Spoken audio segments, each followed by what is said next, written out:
Do you want to know why I left the Arizona Highway Patrol? Do you want to know why I stayed in America and moved to Miami, the farthest point from the desert? It wasn't the heat, it wasn't the danger, it wasn't even the drug cartels, which were truly agonizing to deal with. The reason was simply a rest stop. A rest stop located at the 89-mile marker on Highway 40 between Flagstaff and Kingman. For those watching this from Arizona right now, especially those near I-40, do me a favor and check the time and write it down.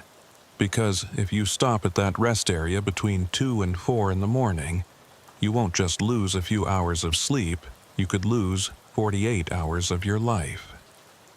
Believe me, friends, you don't want to know where those hours go. Before continuing the story, if you subscribe to our channel and like it, you'll make us very happy. Those who want to support us further can do so via Super Chat, and that would be fantastic. My name is Marcus Torres. I served as an Arizona State Police officer for over 15 years, and that's the real reason I'll never go back to the desert. The Mojave Desert in August is hell with a scenic view. The temperature hits 120 degrees in the shade, assuming you can find any shade.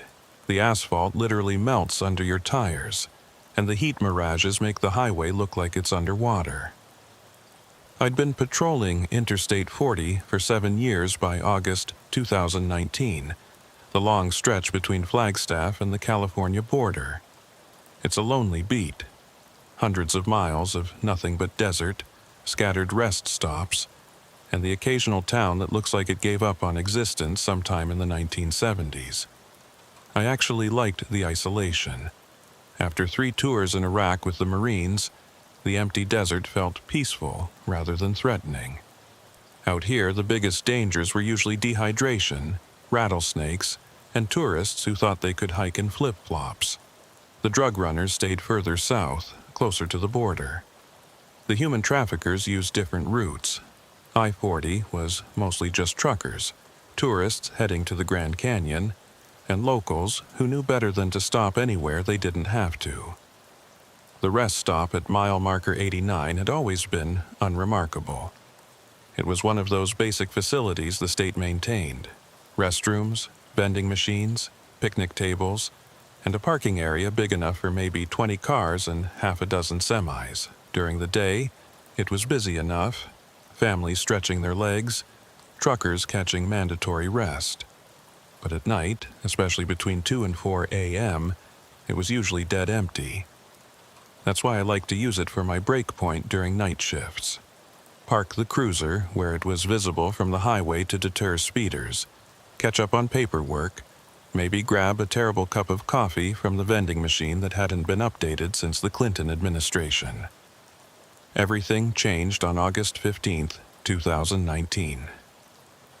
It was a Thursday, I remember, because I was thinking about the weekend, planning to take my daughter camping up near Sedona where it was cooler. I'd started my shift at 10 p.m., and by 2 a.m., I was ready for a break. The radio had been quiet all night, a few speeding tickets, 1 DUI, nothing major. I pulled into the rest stop at 2:03 a.m. according to my dash cam, which would become important later. There were 3 vehicles already there: a white Toyota Camry with California plates, a red Ford F-150 with Arizona tags, and a Winnebago that had seen better decades. Not unusual. People often stopped to sleep for a few hours rather than risk driving tired through the desert. I parked in my usual spot where I could see both the highway and the rest area, left the engine running for the AC, and started working on my incident reports. At 2:17 a.m., I noticed something odd. A woman had gotten out of the Camry and was walking toward the restroom building. Nothing strange about that, except for the way she was walking. It wasn't a normal walk. It was perfectly steady, perfectly straight, like she was on rails. Her arms didn't swing. Her head didn't move. She looked like a video game character whose walking animation was broken. I watched her enter the restroom and decided to keep an eye on the situation. You develop instincts after years on the job, and something about this felt wrong. 5 minutes passed, then 10. After 15 minutes, I decided to check on her. Maybe she was sick, maybe she was using drugs, maybe she needed help. I walked to the women's restroom and called out, "Ma'am, Arizona Highway Patrol. Is everything all right in there?" No response. I called again, louder this time. Still nothing.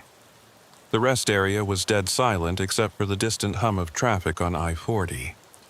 I was about to radio for a female officer when the woman walked out. But she didn't come out of the restroom. She came from behind the building, from the desert side, walking with that same mechanical gait. "Ma'am, are you okay?" I asked, my hand instinctively moving to my weapon. She stopped and turned to look at me, and that's when I saw her eyes. They were normal eyes. Brown, middle-aged, probably needed glasses. But they were looking through me, not at me, like she was seeing something 1,000 yards behind my head. When she spoke, her voice was flat, emotionless, like she was reading from a script she didn't understand. "I need to return to my vehicle. I have been gone for the appropriate amount of time." "The appropriate amount of time?" I repeated. "Ma'am, have you been drinking tonight? Using any substances?" "I need to return to my vehicle," she said again, exact same inflection. "I have been gone for the appropriate amount of time." She walked past me, still with that unnatural gait, got into her Camry and sat there.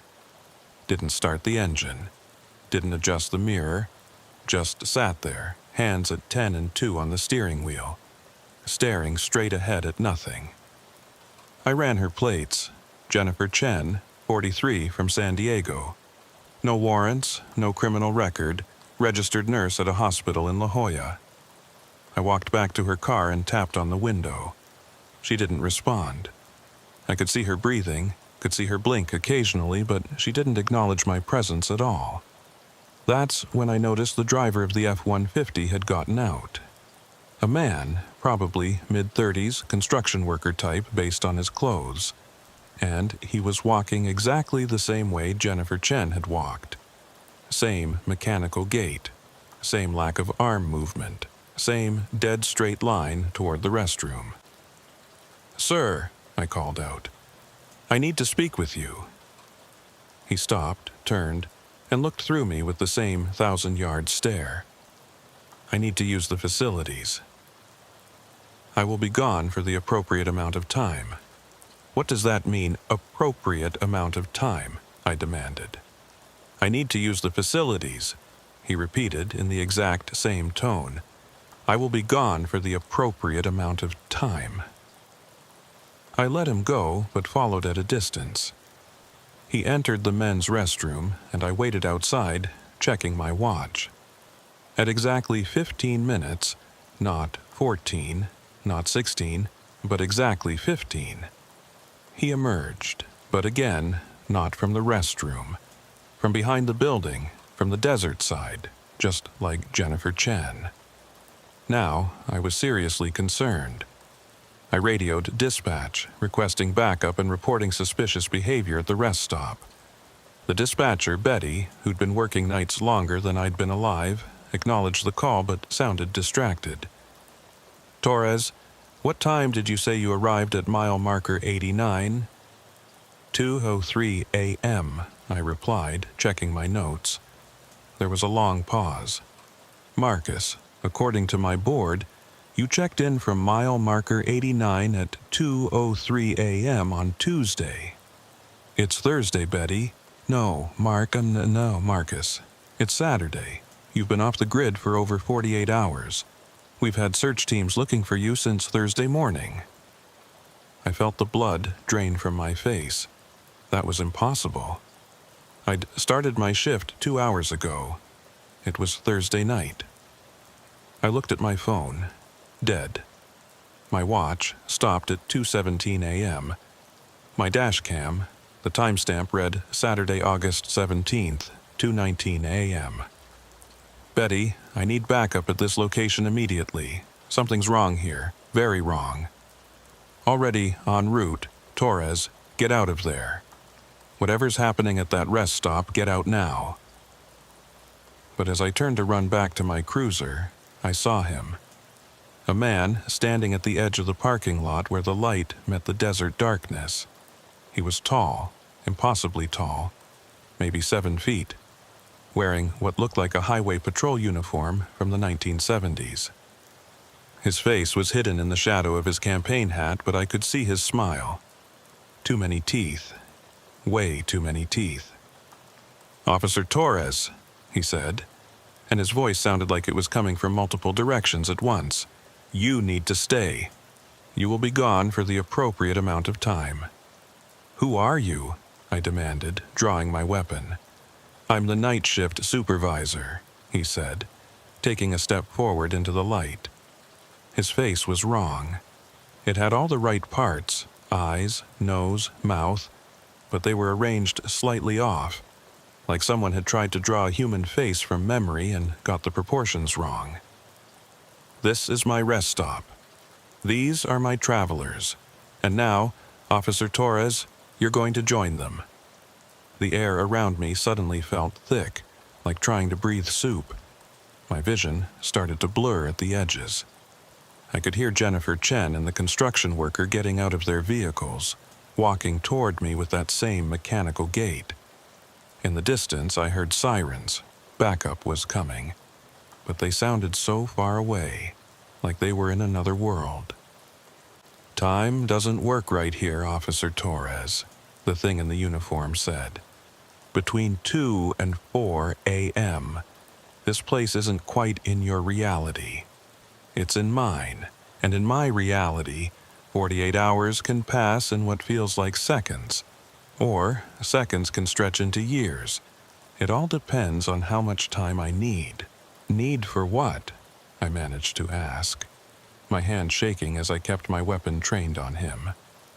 "To feed," he said simply.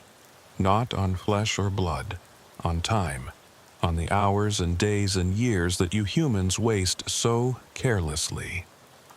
Every person who stops here between 2 and 4 a.m. donates 48 hours of their life to me. They don't remember it, of course. To them, it feels like 15 minutes, a quick bathroom break. But I keep those hours, store them, savor them. And Officer Torres, you've been here so many times, night after night, taking your breaks, writing your reports. You've been feeding me for years without knowing it." The sirens were getting closer. I could see lights on the highway, multiple units responding. The thing that looked like a trooper started to fade, becoming translucent. "They can't enter while the rest stop is in my time," he said, sounding amused. "But sunrise is coming. My time is ending. You're lucky, Officer Torres. Most who see me don't get to leave. But you're going to be my messenger. You're going to tell them what happens here, and they're not going to believe you." The pressure in my head suddenly released. The thick air became normal desert night. The mechanical people, Jennifer Chen and the construction worker, suddenly collapsed, unconscious but breathing. And the thing in the trooper uniform was gone, like he'd never been there at all. Backup arrived moments later. 3 highway patrol units and 2 sheriff's deputies. They found me standing in the middle of the parking lot, weapon drawn, shaking like I had hypothermia despite the 90-degree night. Jennifer Chen and the construction worker, his name was David Mills, were taken to the hospital. They had no memory of the last 48 hours. Their car's GPS system showed they'd been driving normally until they'd stopped at the rest area. Then there was a 48-hour gap. Then they were here. The Winnebago was the worst. The elderly couple inside, Harold and Martha Brennan from Wisconsin, had been reported missing 3 weeks ago. According to them, they'd just stopped to use the restroom. They had no idea they'd been gone for 21 days. Their families had already started planning memorial services. I filed my report. Every detail, every impossible thing I'd seen. The response was exactly what the thing had predicted: disbelief, skepticism, suggestions that I'd experienced a psychological break. The official report blamed it on a gas leak from a damaged pipe near the rest area, causing hallucinations and blackouts. The rest stop was closed for maintenance for 3 months. But here's what they didn't put in the official report. This wasn't the first time. I found records going back to 1973, when that rest stop was first built. Dozens of missing persons cases, all last seen on I-40 near mile marker 89. All reported stopping at a rest area that, according to official records, didn't exist yet. Time distortions reported by truckers. Highway patrol officers who quit suddenly after night shifts on that stretch of road. And here's the thing that really got to me. I checked my own records. Over 7 years, I'd stopped at that rest area probably 300 times during night shifts, always between 2 and 4 a.m. If I'd lost 48 hours each time, that's over 3 years of my life. 3 years stolen in 15-minute increments. 3 years I'll never get back. They reopened the rest stop in November 2019. Put up new lights, installed security cameras, even had a highway patrol unit stationed there during peak hours. But not between 2 and 4 a.m. Never between 2 and 4 a.m. That's policy now, though they won't say why. Just that the rest area is closed for maintenance during those hours. But I know people still stop there. Tired truckers who don't see the signs in the dark. Families pushing through the night to make good time. Tourists who don't know any better. And every time someone stops there between 2 and 4 a.m., they donate 48 hours of their life to something that wears the face of a state trooper from 1973 and feeds on time itself. After the incident, I couldn't let it go. They put me on administrative leave for 2 weeks. Mandatory psychological evaluation, the whole 9 yards. The department's shrink, Dr. Patricia Reeves, was a nice enough woman who clearly thought I'd suffered some kind of breakdown. She prescribed rest, recommended therapy, and suggested I avoid night shifts for a while. But I could see in her eyes that she'd been briefed to handle this quietly, to get me back on the road as soon as possible without making waves. During those 2 weeks off, I did what any cop would do. I investigated. I started with the historical records at the Arizona State Library in Phoenix. If this thing had been happening since 1973, there had to be a paper trail. What I found was worse than I expected. The rest stop at mile marker 89 was built on historically significant land. Before it was a rest stop, before it was a highway, before Arizona was even a state, that patch of desert had a reputation. The Hopi and Navajo peoples had stories about that area dating back centuries. They called it the place where time sleeps, and avoided it, especially at night. Spanish conquistadors in the 1540s reported losing entire days when camping in that area, arriving at their destinations weeks late with no memory of the delay. In 1873, exactly 100 years before the rest stop was built, a cavalry unit stationed at Fort Whipple reported a strange incident. An entire patrol, 12 men and their horses, disappeared for 6 days while crossing that stretch of desert. When they returned, they claimed they'd only been gone for an afternoon. The commanding officer's report, which I found in the military archives, described the men as displaced in time, and noted that several of them aged rapidly over the following months, as if their bodies were catching up to the time they'd lost. But the most interesting discovery came from the construction records of the rest stop itself. In 1973, the project was delayed multiple times due to what was officially listed as equipment malfunction. However, I found a letter from the construction foreman to his wife, donated to the Historical Society as part of a collection on Arizona's interstate development. In it, he wrote, Mary, something's not right about this place.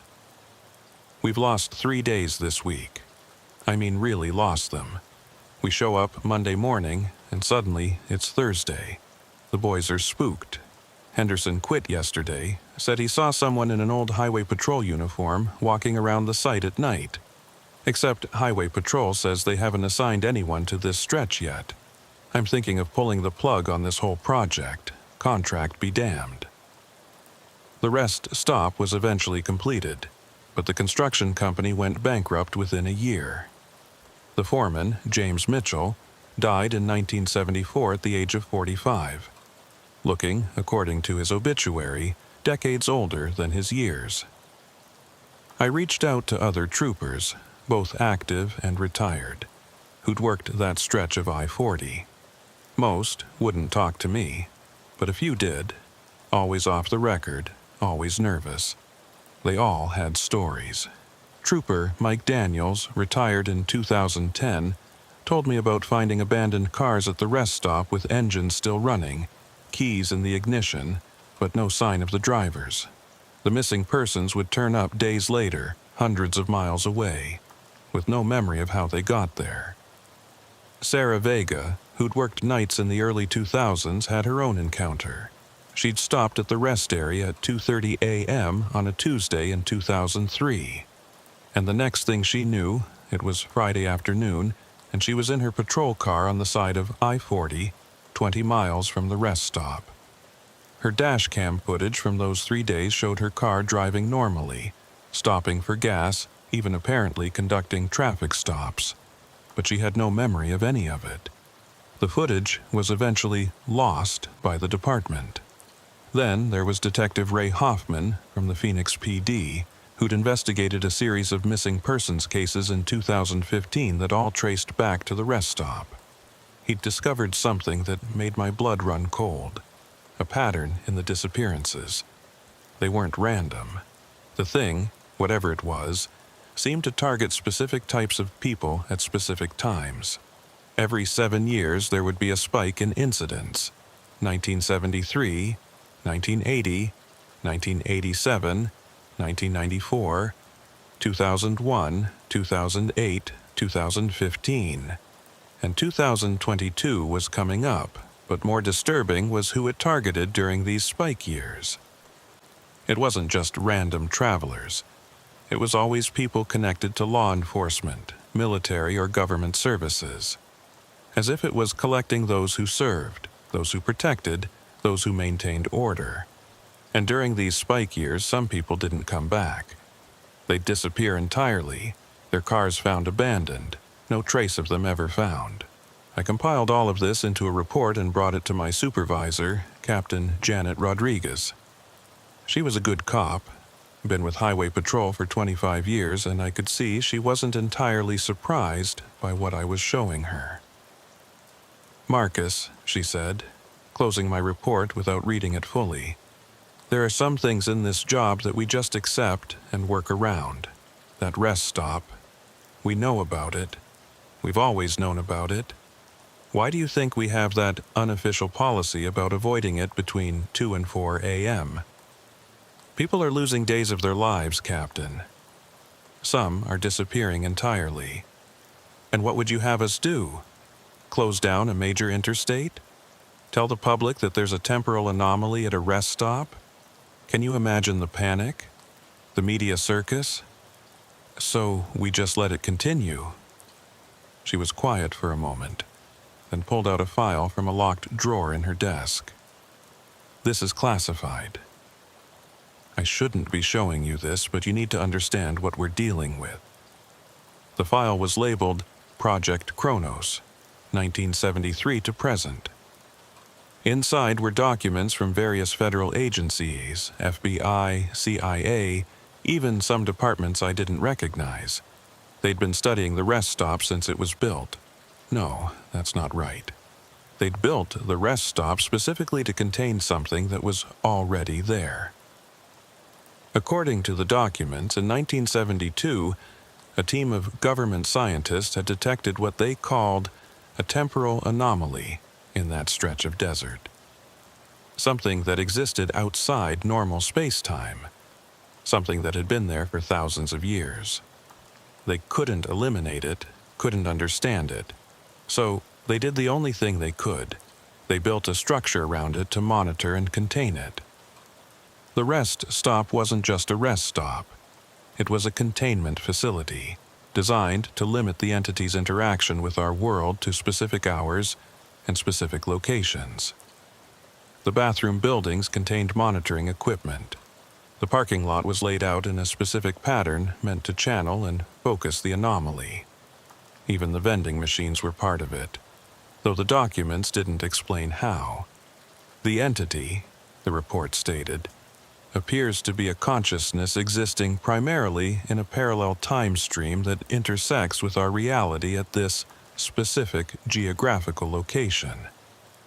It feeds on temporal energy, essentially time taken from living beings. The construction of the rest area has successfully limited its feeding to a 2-hour window each night and prevented it from expanding its influence beyond the designated boundaries. But the report also noted that the entity was learning, adapting. It had figured out how to take human form, how to communicate, how to lure people in. And every 7 years, during what they called surge periods, it grew stronger, able to take more than just time. "We've had people on this for 50 years, Marcus," Captain Rodriguez said. "Scientists, researchers, even some people who claim to be temporal specialists, whatever that means. The consensus is that it can't be stopped, only managed, and the current management strategy is to let it feed in controlled amounts rather than risk it breaking free entirely." So, we're just sacrificing people's time? Years of their lives? Would you prefer we sacrifice their entire lives? Because that's what happened before the containment. Read the Spanish records, entire expeditions vanishing. The Native Americans knew to avoid it entirely. At least now, people lose 48 hours and walk away alive. I wanted to argue, but I could see her point. It was the lesser of two evils, but it still didn't sit right with me. That night, against all advice and common sense, I went back to the rest stop. It was 1:45 a.m. when I arrived, 15 minutes before the danger window. I parked across the highway where I could observe but not be within the containment area. I had cameras, recording equipment, even some EMF detectors I'd bought online. I was going to document this thing properly. At exactly 2 a.m., the change was visible even from across the highway. The lights at the rest stop dimmed, not like they were losing power, but like the light itself was being absorbed by something. The air above the parking lot shimmered like heat waves, but it was only 75 degrees. And then I saw him, the tall figure in the 1970s highway patrol uniform, standing in the middle of the parking lot. Through my binoculars, I watched as a semi-truck pulled in. The driver, obviously tired, probably pushing his hours, parked and headed for the restroom. The entity followed him, walking with impossible smoothness, like it was gliding rather than stepping. The trucker entered the restroom. The entity stood outside, waiting. And then something happened that the reports hadn't mentioned. The entity split. One version remained by the restroom, while another appeared by the truck. This second version climbed into the cab, and I watched in horror as it began to drive. The truck pulled out of the rest stop and continued down I-40, with the entity at the wheel. Meanwhile, the original entity remained at the rest stop, still waiting by the restroom. 15 minutes later, the trucker emerged from behind the building, walking mechanically just like Jennifer Chen had. He got into his truck, which was somehow back in its parking spot, though I'd seen it leave, and sat there, staring straight ahead. The entity stood beside the truck, placed its hand on the hood, and seemed to draw something out of the vehicle, a faint luminescence that flowed from the truck into the entity. This continued throughout the 2-hour window. 7 vehicles stopped. 7 people lost 48 hours. and each time I saw the entity split, taking one version of the person and their vehicle while leaving another behind. It wasn't just stealing time, it was creating parallel timelines, living out those 48 hours in some other reality while the original person sat frozen in ours. At 3:45 a.m., something unexpected happened. An old pickup truck pulled in, and out stepped an elderly Native American man. He was wearing traditional dress and carrying what looked like a medicine bundle. The entity approached him but stopped about 10 feet away, like it had hit an invisible wall. The old man spoke in a language I didn't recognize, but his tone was clear. He was performing some kind of ritual or prayer. He walked around the rest stop, sprinkling something from his bundle, never acknowledging the entity but clearly aware of it. The entity followed him, always maintaining that 10-foot distance, and, for the first time, it looked agitated, its form flickering and distorting. At exactly 4 a.m., the entity vanished. The lights returned to normal, the shimmering stopped, and the old man got back in his truck and drove away. I tried to follow him, but he turned off onto a dirt road that seemed to lead nowhere, and I lost him in the pre-dawn darkness. I later learned from a contact at the Hopi Cultural Center that there were still people who maintained the old protections, who came to that spot to perform rituals that kept the entity contained. They'd been doing it for centuries, long before the government built their containment facility. The rest stop, the monitoring equipment, the federal project. It was all just modern window dressing on ancient knowledge. Your government thinks they control it, my contact, a man named Joseph Talawepi, told me. But they only built a cage around something that was already caged. My people, the Navajo, the Apache, we bound it long ago. The rituals keep it bound. Your rest stop just gives it a feeding trough so it doesn't break free trying to hunt. Why didn't anyone tell the government this? Joseph laughed, but there was no humor in it. Would they have listened? Would they have believed that some old Indians knew better than their scientists? No, they needed to discover it for themselves, to put it in their reports and files. Meanwhile, we continue the real work, the work our ancestors started. Can it be destroyed? Banished? Maybe, he said, looking thoughtful. But the cost would be high. To destroy something that exists outside time, you would need to sacrifice an equivalent amount of time. Hundreds of years, maybe thousands. Who would make such a sacrifice? I thought about all the people who'd lost 48 hours at that rest stop. All the time that had been stolen, fed to this entity. If you added it all up, hundreds of people over 50 years, each losing 2 days, it was already thousands of hours. Years of human life fed to something that shouldn't exist. But Joseph had one more revelation for me, one that chilled me to the bone. The entity you saw, he said, the one that looks like a policeman from the 1970s. That's not its true form. That's William Brennan, Arizona Highway Patrol, badge number 4782. He disappeared in 1973, 3 weeks after the rest stop opened. He was the first law enforcement officer it took completely. It wears his form, uses his memories, pretends to be human. But William Brennan has been gone for almost 50 years. What you're seeing is just an echo, a puppet made of stolen time. I looked up William Brennan's records. Joseph was right. Disappeared October 13th, 1973. Last seen at mile marker 89. His body was never found. His patrol car was discovered at the rest stop. Engine running, door open, but no trace of Brennan. The official report listed him as missing, presumed dead. But now I knew the truth. He wasn't dead. He was something worse. A skin suit for an entity that existed outside time, doomed to serve it for eternity. That knowledge broke something in me. Every time I'd seen that thing, I'd been looking at a fellow officer trapped and transformed into something monstrous. And if it could happen to him, it could happen to any of us. The next spike year was coming, 2022. And I had a terrible feeling that the entity would be looking for a new suit to wear, a new officer to absorb and transform. I requested a transfer the next day. California, New Mexico, Nevada, anywhere but Arizona. They denied it, said I was too valuable, too experienced on that stretch of I-40.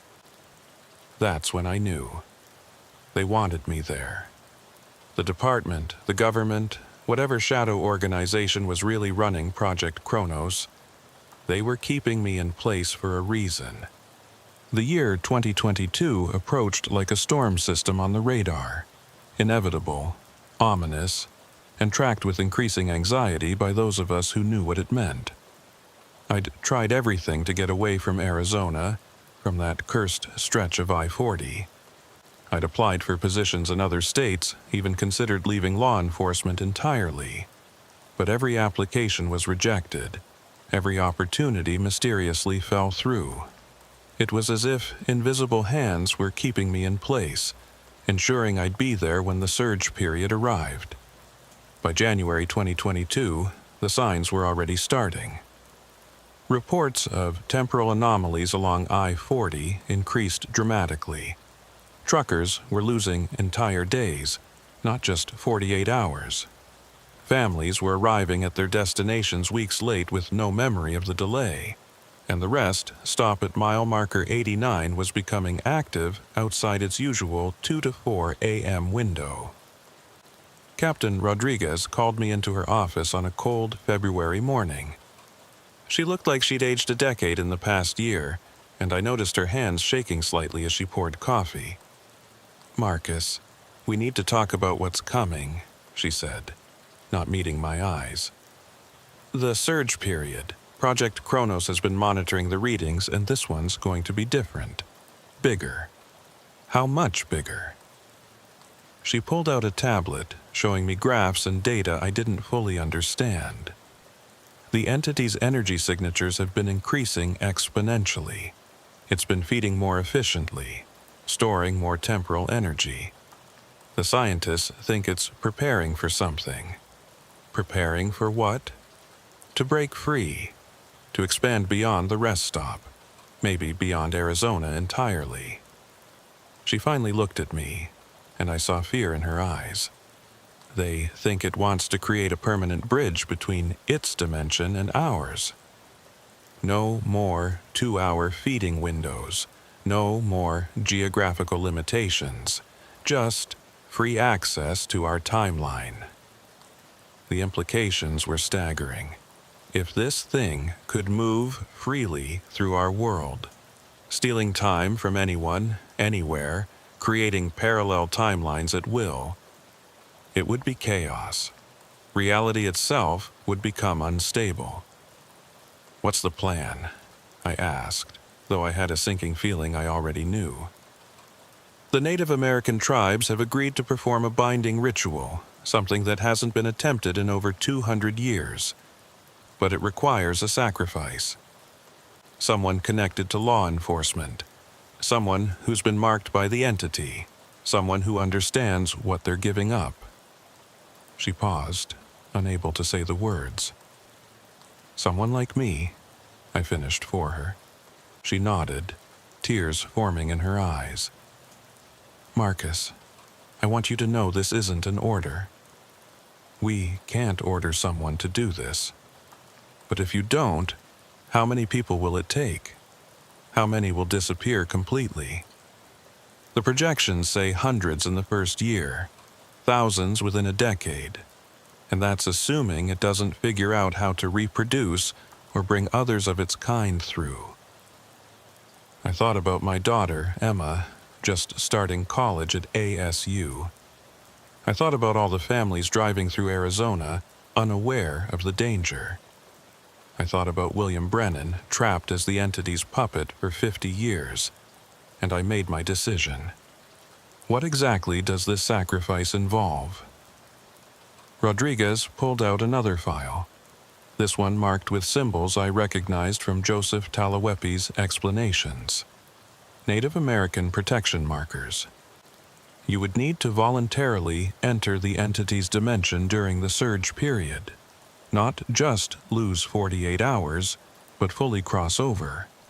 Once there, you would act as an anchor for the binding ritual. The tribal elders would seal the portal with you on the other side, trapping the entity in its own dimension. With me trapped there too. Yes, the ritual requires a willing sacrifice from our world to balance the entity being forced back to its world. It's the only way to make the binding permanent. How long would I be there? We don't know. Time works differently in that dimension. It could feel like days or centuries to you. But in our world, you would simply cease to exist. Your body would vanish, your records would fade, people would gradually forget you existed. It's not death exactly, but it's worse, I said. It's being erased. She nodded, unable to speak. I spent the next few weeks getting my affairs in order. I couldn't tell Emma the truth. How do you tell your daughter you're about to sacrifice yourself to a temporal entity?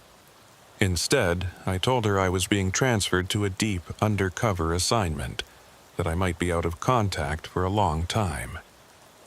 We spent a weekend together in Sedona, hiking, talking, making memories I hoped would last her a lifetime, even if she forgot who gave them to her. I met with Joseph Talawepi and the other tribal elders preparing for the ritual.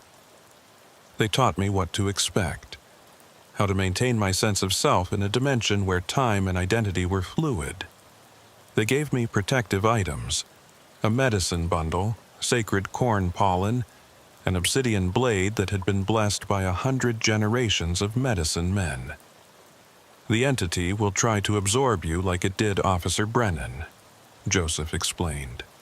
It will offer you power, immortality, freedom from linear time. You must resist.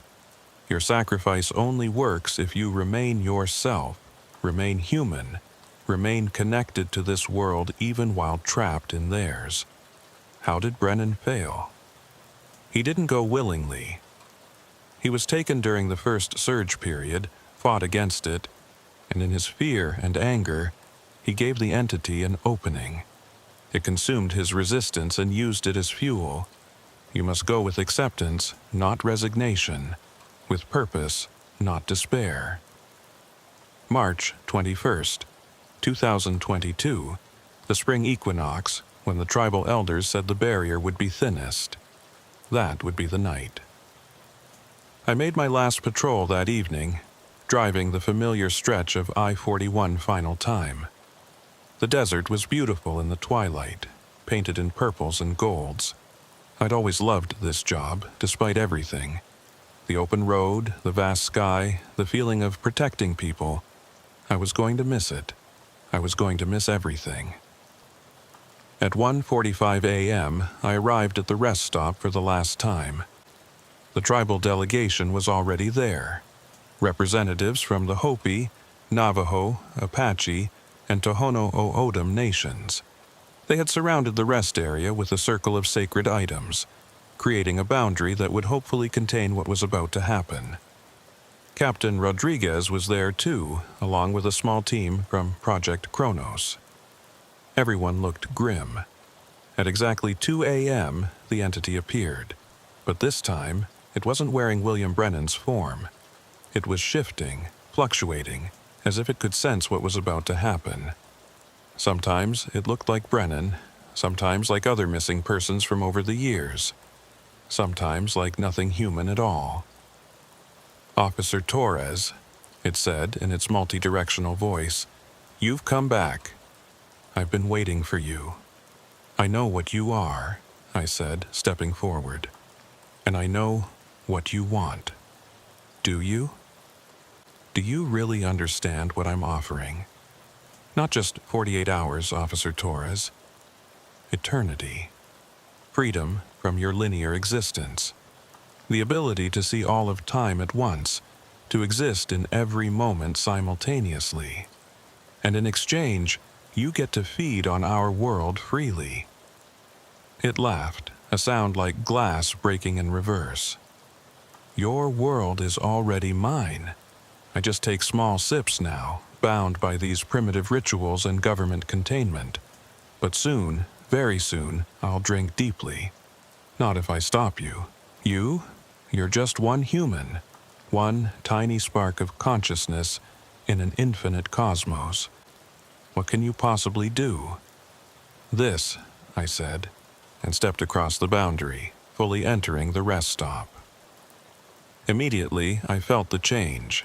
The air became thick, time became tangible, like moving through water. The entity's true form became visible, a writhing mass of temporal energy, tentacles of stolen time reaching out in all directions, each one connected to a different moment it had fed from. "Foolish," it said, and I felt its consciousness pressing against mine, trying to overwhelm me, to absorb me like it had absorbed Brennan. But I was ready. I held on to my memories, Emma's laugh, my late wife's smile, the pride of putting on the uniform for the first time. These moments were mine, and I wouldn't let them go. "Begin the ritual," Joseph shouted, and the tribal elders started chanting, their voices harmonizing in ancient languages that predated European contact by millennia. The entity realized what was happening and roared in fury. Reality started to fracture around us. I saw multiple versions of myself, one where I'd never become a cop, one where I'd died in Iraq, one where Emma was never born. The entity was showing me all the timelines, trying to confuse me, to make me lose track of which reality was mine. But I held on to the obsidian blade Joseph had given me, its edge so sharp it could cut through time itself. I slashed at the tentacles of temporal energy, severing the entity's connections to our world. Each cut was agony. I was literally cutting away pieces of stolen time, and I could feel every moment, every person's lost hours screaming as they were freed. "You don't know what you're doing," the entity raged. "Without me, your timeline will collapse. I'm the only thing holding it together." "Liar," I said, continuing to cut. "You're a parasite. You've been feeding on us for millennia, but we survived before you and will survive after."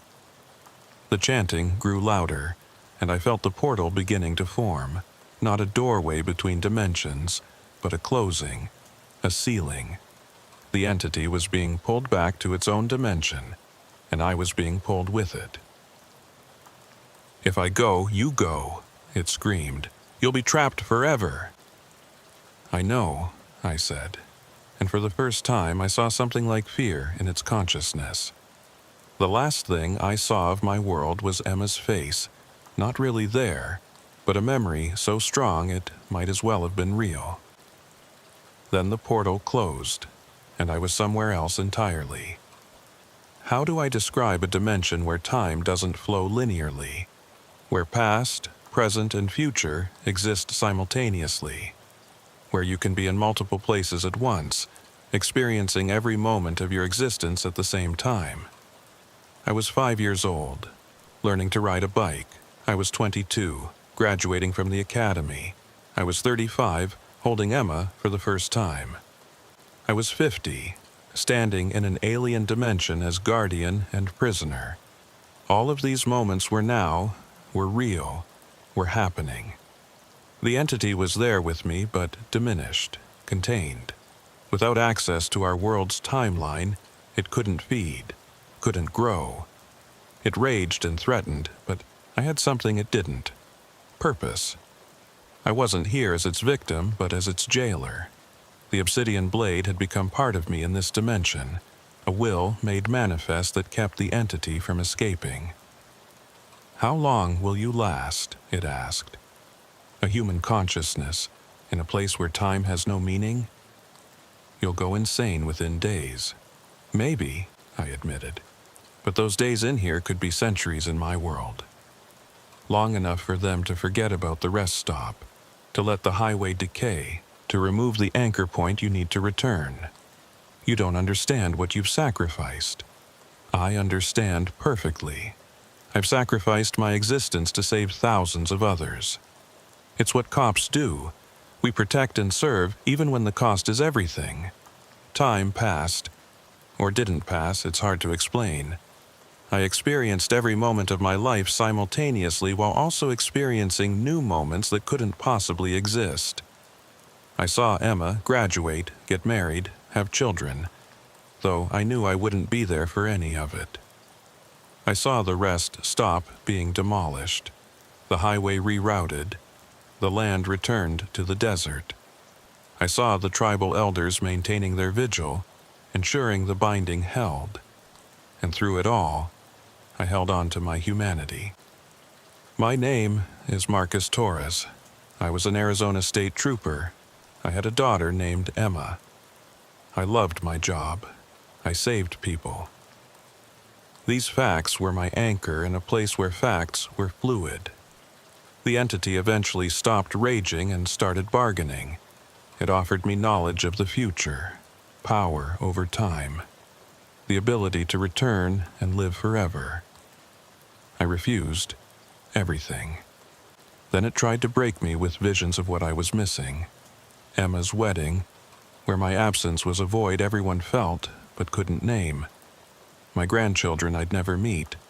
My own funeral, where no one came because no one remembered I'd existed. But Joseph had prepared me for this too. The sacrifice is not just your life, he'd said. It's your memory, your impact, your very existence. But the universe remembers. Every person who drives safely through Arizona, every family that arrives at their destination on time, every life not lost to temporal feeding, they exist because of your choice, even if they never know it. I don't know how long I've been here. Time doesn't mean anything in this place. I could tell you it's been days, years, centuries, and all would be equally true and false. I exist in a moment that stretches forever and collapses to nothing simultaneously. But I'm still Marcus Torres. I'm still human. And somehow, impossibly, I'm still able to tell this story. You see, the entity made a mistake. It brought me fully into its dimension, thinking it could absorb me like it did William Brennan. But I came willingly as a sacrifice, not a victim. That choice, that intentional crossing created something neither of us expected. A bridge. Not one that lets the entity return to our world, but one that lets me send messages back. Echoes of my existence rippling backward through time. This recording you're hearing? It's one of those echoes. I'm sending it through the cracks in reality, through the spaces between seconds, hoping someone, somewhere, will hear it and understand what happened at mile marker 89. The entity and I exist in a strange symbiosis now. It can't absorb me because I won't let it, and I can't leave because leaving would mean releasing it. We're locked in an eternal stalemate, two consciousnesses sharing a space outside normal reality. It still looks like William Brennan sometimes, when it wants to communicate in a way my human mind can process. You know, your daughter doesn't remember you, it says, wearing Brennan's face like an ill-fitting mask. Emma Torres graduated from ASU with honors, became a teacher, got married, has 2 kids now, never mentions her father because, to her, she never had one. These revelations used to hurt, but I've moved beyond hurt. In this dimension, I can see the threads of causality, the ripples of change. Yes, Emma doesn't remember me, but she has a deep, inexplicable drive to help others, to protect people, that came from somewhere she can't name. My absence is a presence in her life, shaping her in ways she'll never understand. That's the thing about sacrifice, I tell the entity. It's not about being remembered. It's about the change you create, the lives you save, the future you make possible. Let me tell you what happened after I crossed over, what I can see from this vantage point outside time. The binding ritual worked. The surge period of 2022 passed without a single disappearance. The rest stop at mile marker 89 became just another rest stop. People use it at all hours now, even between 2 and 4 a.m., and nothing happens. They use the bathrooms, buy snacks from the vending machines, and continue on their journeys, never knowing they're walking on ground that was once a feeding ground for something that existed outside time. Captain Rodriguez retired immediately after the ritual. She couldn't explain why one of her best troopers had vanished, couldn't reconcile the official story with what she knew to be true. The last report she filed mentioned me, but by the time anyone read it, my name had been redacted by reality itself. Now it just refers to an officer who went missing during a routine patrol. Joseph Talawepi and the tribal elders continue their vigil, though they're not entirely sure why anymore. They know something important happened at mile marker 89, know their rituals keep something contained, but the details fade more each year. That's the price of erasing someone from existence. Even the memory of the erasure fades. Project Kronos was quietly shut down in late 2022. The official reason was budget cuts, but the real reason was that the anomaly they were studying had ceased to exist. All those decades of research, all those classified files, gradually became irrelevant, describing something that no longer was, and from their perspective, perhaps never had been. But here's the strange part. Echoes remain. Truckers still tell stories about the rest stop at mile marker 89, though the stories have changed. Now they say if you stop there at exactly 2:17 a.m. and listen carefully, you can hear a voice on the radio, even if it's turned off. A state trooper calling in his position, saying he's taking a break, that everything's quiet on I-40. They say it's good luck to hear it, that it means your journey will be safe. They're hearing me. These moments when I manage to push through, to touch our world just briefly, they leave impressions. Not memories exactly, but something deeper. A feeling of being protected, watched over, served. The entity finds this amusing and frustrating in equal measure. You're becoming a ghost story, it says, a legend. Soon, you'll be just as mythical as I was. Maybe, I agree. But I'll be a ghost story that saves people, not one that feeds on them. We've had decades, centuries, moments to talk, the entity and I. I've learned things about it that no human should know. It's not evil, not exactly. It's a consciousness from a dimension where time is food, where existence is measured in consumed moments rather than lived ones.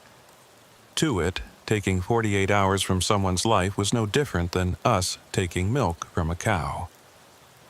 It didn't understand that those hours meant missed birthdays, lost opportunities, forgotten memories. Your kind fascinated me, it admits during one of our eternal conversations.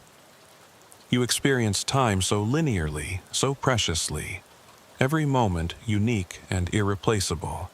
In my dimension, all moments exist simultaneously. We can revisit them, reshape them, consume them, and regenerate them. The concept of loss was foreign to me until I encountered humanity. And now I understand loss. I'm experiencing it. Trapped here, unable to feed, unable to grow. I'm dying in a way my kind doesn't normally die. I'm becoming finite. I'm sorry, I say, and surprisingly I mean it. Why? I was going to consume your entire timeline.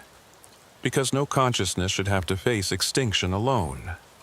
That's when the entity tells me something that changes everything. It's not the only one of its kind.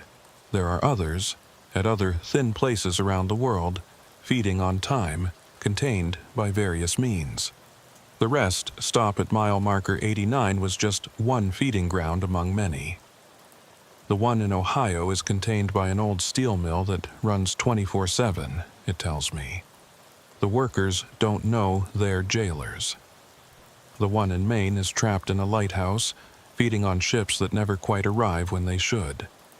The one in Louisiana is bound by music, jazz specifically, playing eternally in a club that exists in 1920 and 2020 simultaneously. How many? Dozens, maybe hundreds. Your world is full of holes, Officer Torres. Places where time leaks, where reality is negotiable. Most are small, managed by accident rather than design. But some are like you were. Growing, feeding, preparing. Yes, and without me to communicate with them, to share what I've learned about humanity, they'll make the same mistakes I did. They'll push too hard, take too much, until someone like you stops them, or fails to stop them. This is why I'm sending this message back, why I'm using my connection to our world to create this echo. Someone needs to know. Someone needs to watch. Someone needs to be ready to make the same sacrifice I did if necessary. But here's the thing about sacrifice. It's not always permanent. The entity is dying, becoming finite, and when it finally fades completely, the binding will break. Not in a way that releases it, but in a way that might, possibly, release me. Joseph Talawepi knew this, though he didn't tell me at the time. He left a message in the ritual itself, a fragment of hope. When the guardian has guarded for 1,000 moments that last forever, when the prisoner has become the jail, when the sacrifice has been both made and unmade, then the road home opens. I don't fully understand it yet, but I feel something changing. The entity grows weaker each day, century, moment, and as it does, I grow more solid, more real. Sometimes I can almost touch our world, almost manifest enough to be seen. Truckers catch glimpses of a state trooper in their mirrors. Families see a patrol car that isn't there escorting them through dangerous weather. Children lost at rest stops find themselves guided back to their parents by a kind officer who vanishes when they turn to thank him. These aren't hauntings. They're practice.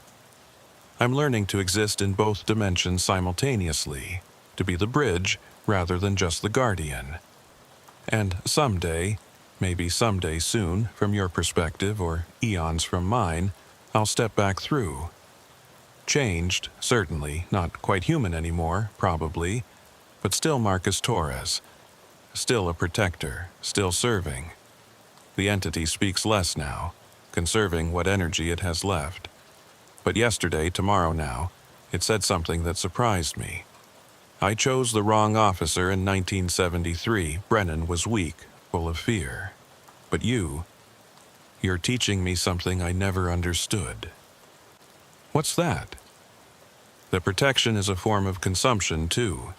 You feed on the safety of others, grow strong from their well-being.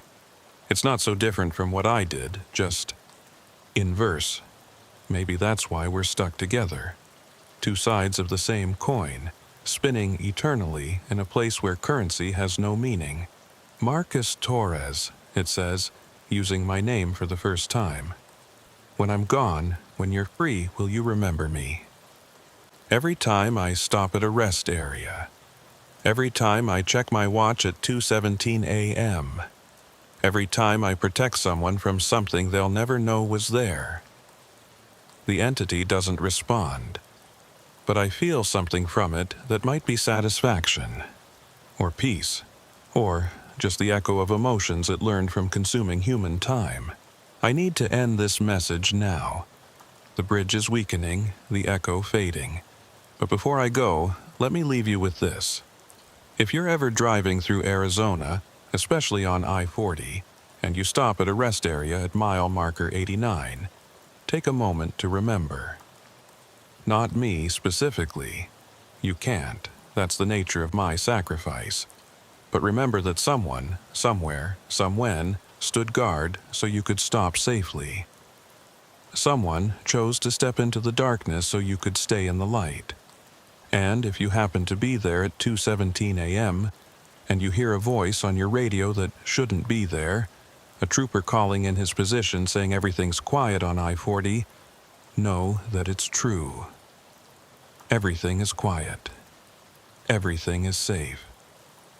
The Guardian is still at his post, even if he's posting from outside time itself.